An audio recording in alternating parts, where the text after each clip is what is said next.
السلام علیکم ورحمۃ اللہ وبرکاتہ۔ محترم سامعین کرام، امید ہے آپ خیر و عافیت سے ہوں گے۔ جو لڑکیاں قرآن کریم کی حافظ ہوتی ہیں ان کو اکثر دیکھا جاتا ہے کہ وہ رمضان المبارک میں تراویح میں قرآن کریم سنتی اور سناتی ہیں، اور خالص عورتیں تراویح کی جماعت میں شامل ہوتی ہیں۔ تو کیا اس طرح تنہا عورتوں کا تراویح کی جماعت کرنا جائز ہے؟ اس کے متعلق شریعت کیا کہتی ہے؟ علماء کرام کا کیا فتویٰ ہے؟ تو چلیے اسی تعلق سے میں آپ کی خدمت میں دو بہت ہی اہم فتوے پیش کر رہا ہوں۔ پہلا فتویٰ جامعہ علوم اسلامیہ علامہ محمد یوسف بن نوری ٹاؤن کا، اور دوسرا فتویٰ دارالعلوم دیوبند کا۔ آپ سے گزارش ہے کہ دونوں فتووں کو بغور سماعت فرمائیں۔ تو چلیے اسکرین پر جامعہ کا فتویٰ ملاحظہ فرمائیں۔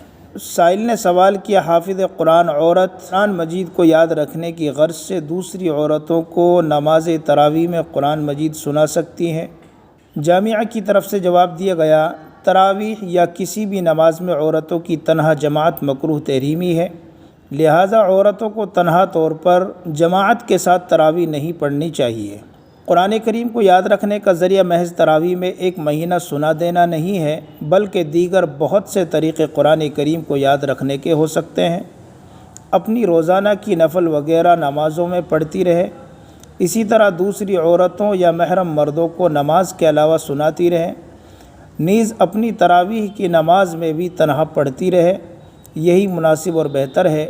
البتہ اگر نفل کی جماعت میں بھی عورتوں کو سنایا گیا تو نماز ہو جائے گی، دہرانے کی ضرورت نہیں ہے۔ اب آپ دوسرا فتویٰ دارالعلوم دیوبند کا سماعت فرمائیں۔ سوال، کیا ایک حافظہ لڑکی اگر قرآن کریم کی حفاظت کے لیے نماز تراویح میں مکمل قرآن کریم سنانا چاہے تو کیا گھر میں عورتوں کی جماعت بنا کر تراویح پڑھا سکتی ہے؟ قرآن و حدیث کی روشنی میں اس کی وضاحت کر دیں۔ دارالعلوم کی طرف سے جواب دیا گیا، بسم اللہ الرحمن الرحیم۔ عورتوں کی جماعت کے جس میں امام بھی عورت ہی ہو ناجائز ہے، خواہ یہ جماعت تراویح کی ہو تب بھی مکروہ تحریمی ہے۔ فتاوی شامی وغیرہ میں صراحت ہے۔